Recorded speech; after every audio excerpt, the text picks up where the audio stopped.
Alice's Adventures in Wonderland and Through the Looking Glass by Lewis Carroll. Chapter 7. A Mad Tea Party. There was a table set out under a tree in front of the house, and the March Hare and the Hatter were having tea at it. A dormouse was sitting between them, fast asleep, and the other two were using it as a cushion, resting their elbows on it, and talking over its head. Very uncomfortable for the dormouse, thought Alice. Only as it's asleep, I suppose it doesn't mind. The table was a large one, but the three were all crowded together at one corner of it. "No room, no room!" they cried out when they saw Alice coming. "There's plenty of room," said Alice indignantly, and she sat down in a large armchair at one end of the table. "Here, have some wine," the March Hare said in an encouraging tone. Alice looked all around the table, but there was nothing on it but tea. "I don't see any wine," she remarked. "There isn't any," said the March Hare. "Then it wasn't very civil of you to offer it," said Alice angrily. "It wasn't very civil of you to sit down without being invited," said the March Hare.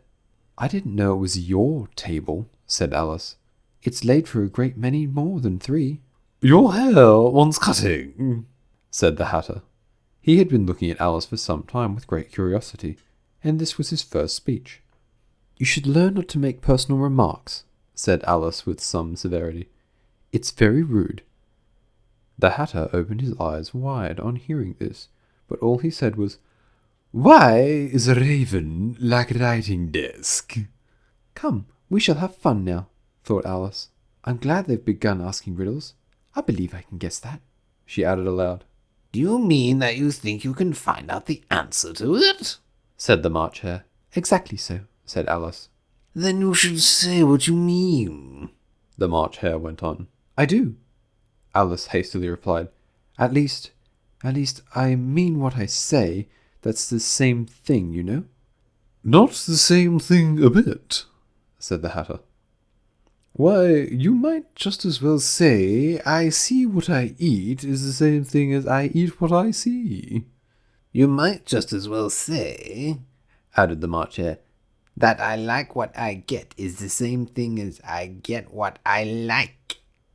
"You might just as well say," added the Dormouse, who seemed to be talking in its sleep, "that I breathe when I sleep is the same thing as I sleep when I breathe." "It is the same thing with you," said the Hatter. And here the conversation dropped, and the party sat silent for a minute, while Alice thought over all she could remember about ravens and writing desks, which wasn't much. The Hatter was the first to break the silence. "What day of the month is it?" he said, turning to Alice. He had taken his watch out of his pocket and was looking at it uneasily, shaking it every now and then and holding it to his ear. Alice considered a little and then said, "The 4th. "2 days wrong," sighed the Hatter. "I told you butter wouldn't suit the works," he added, looking angrily at the March Hare. "It was the best butter," the March Hare meekly replied. "Yes, but some crumbs must have got in as well," the Hatter grumbled. "You shouldn't have put it in with the bread knife." The March Hare took the watch and looked at it gloomily. Then he dipped it in his cup of tea and looked at it again, but he could think of nothing better to say than his first remark. "It was the best butter, you know." Alice had been looking over his shoulder with some curiosity. "What a funny watch," she replied. "It tells the day of the month and it doesn't tell what o'clock it is." "Why should it?" muttered the Hatter. "Does your watch tell you what year it is?" "Of course not," Alice replied very readily. "But that's because it stays the same year for such a long time together." "Which is just the case with mine," said the Hatter. Alice felt dreadfully puzzled. The Hatter's remark seemed to have no sort of meaning in it, and yet it was certainly English. "I don't quite understand you," she said politely as she could. "The dormouse is asleep again," said the Hatter, and he poured a little hot tea upon its nose. The Dormouse shook its head impatiently and said, without opening its eyes, Of course, of course. Just what I was going to remark myself. Have you guessed the riddle yet? The Hatter said, turning to Alice again. No, I give it up, Alice replied. What's the answer? I haven't the slightest idea, said the Hatter. Nor I, said the March Hare. Alice sighed wearily. I think you might do something better with the time, she said, than waste it in asking riddles that have no answers. If you knew time as well as I do, said the Hatter, you wouldn't talk about wasting it. It's him. I don't know what you mean, said Alice. Of course you don't, the Hatter said, tossing his head contemptuously. I dare say you've never spoke to time. Perhaps not, Alice cautiously replied. But I know I have to beat time when I learn music. Ah, that accounts for it, said the Hatter. He won't stand beating. Now, if you only kept on good terms with him, he'd do almost anything you liked with the clock. For instance, suppose it were 9 o'clock in the morning, just time to begin lessons. You'd only have to whisper a hint to time, and round goes the clock in a twinkling. 1:30, time for dinner. I only wish it was, the March Hare said to himself in a whisper. That would be grand, certainly, said Alice thoughtfully. But then I shouldn't be hungry for it, you know. Not at first, perhaps, said the Hatter. But you could keep it to 1:30 as long as you liked. Is that the way you manage? Alice asked. The Hatter shook his head mournfully. Not I, he replied. We quarrelled last March, just before he went mad, you know, pointing with his teaspoon to the March Hare. It was at a great concert given by the Queen of Hearts, and I had to sing. Twinkle, twinkle, little bat, how I wonder what you're at. You know the song, perhaps? I've heard something like it, said Alice. It goes on, you know, the Hatter continued, in this way. Up above the world you fly, like a tea-tray in the sky. Twinkle, twinkle.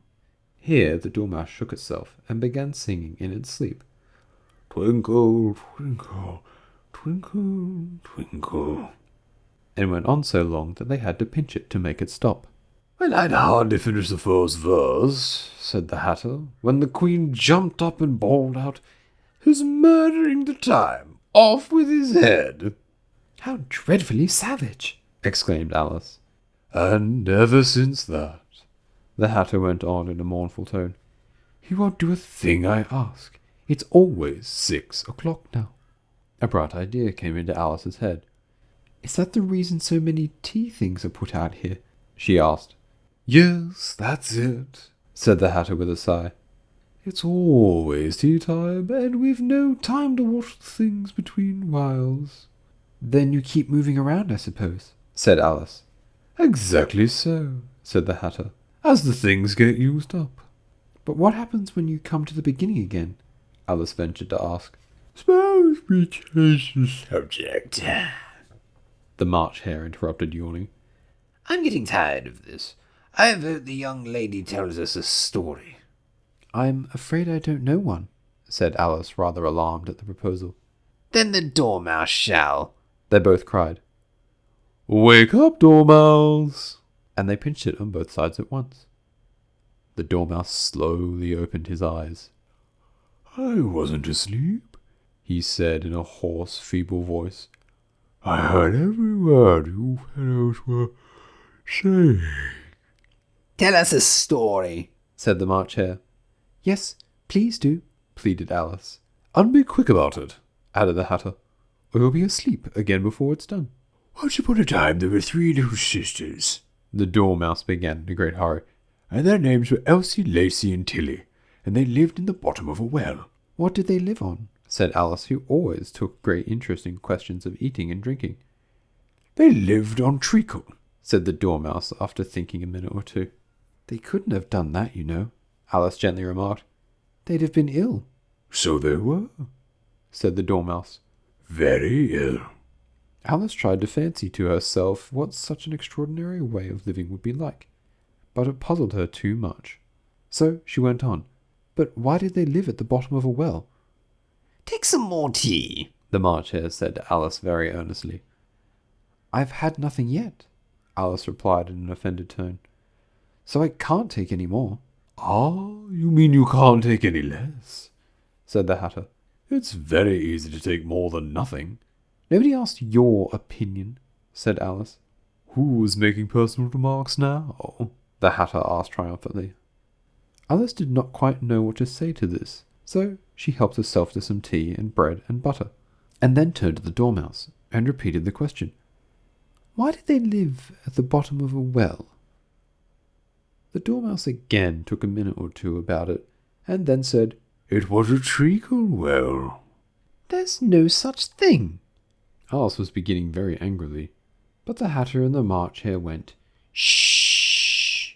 And the Dormouse sulkily remarked, If you can't be civil, you'd better finish the story yourself. No, please go on, Alice said very humbly. I won't interrupt again. I dare say there may be one. One indeed, said the Dormouse indignantly. However, he consented to go on. And so these three little sisters, they were learning to draw, you know. What did they draw? Said Alice, quite forgetting her promise. Treacle, said the Dormouse without considering it all this time. I want a clean cup, interrupted the Hatter. Let's all move one place on. He moved on as he spoke, and the Dormouse followed him, and the March Hare moved into the Dormouse's place, and Alice, rather unwillingly, took the place of the March Hare.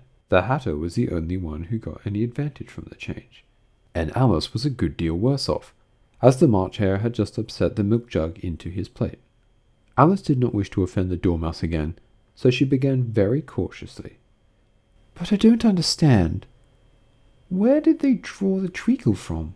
You can draw water out of a water well, said the Hatter. So I think you could draw treacle out of a treacle well. Stupid? But they were in the well, Alice said to the Dormouse, not choosing to notice this last remark. Of course they were, said the Dormouse. Well in. This answer so confused poor Alice that she let the Dormouse go on for some time without interrupting it. They were learning to draw, the Dormouse went on, yawning and rubbing its eyes, for it was getting very sleepy. And they drew all manner of things. Everything that began with an M. Why with an M? Said Alice. Why not? Said the March Hare. Alice was silent. The Dormouse had closed its eyes this time, and was going off into a doze. But, on being pinched by the Hatter, it woke up again with a little shriek and went on. That begins with an M, such as mousetraps, and the moon, and memory, and muchness. You know, you say things are much of a muchness. Did you ever see such a thing as drawing of a muchness? Really? Now you ask me? Asked Alice, very much confused. I don't think... Then you shouldn't talk. This piece of rudeness was more than Alice could bear. She got up in a great disgust and walked off. The Dormouse fell asleep instantly, and neither of the others took least notice of her going, though she looked back once or twice, half hoping they would call after her. At last she saw them. They were trying to put the Dormouse into the teapot. At any rate, I'll never go there again, said Alice as she picked her way through the wood. It's the stupidest tea party I ever was at in all my life. Just as she said this, she noticed that one of the trees had a door leading right into it. That's very curious, she thought, but everything's curious today. I think I may as well go in at once. And in she went. Once more she found herself in the long hall, and close to the little glass table. Now I'll manage better this time, she said to herself, and began by taking the little golden key and unlocking the door that led to the garden. Then she went to work nibbling at the mushroom.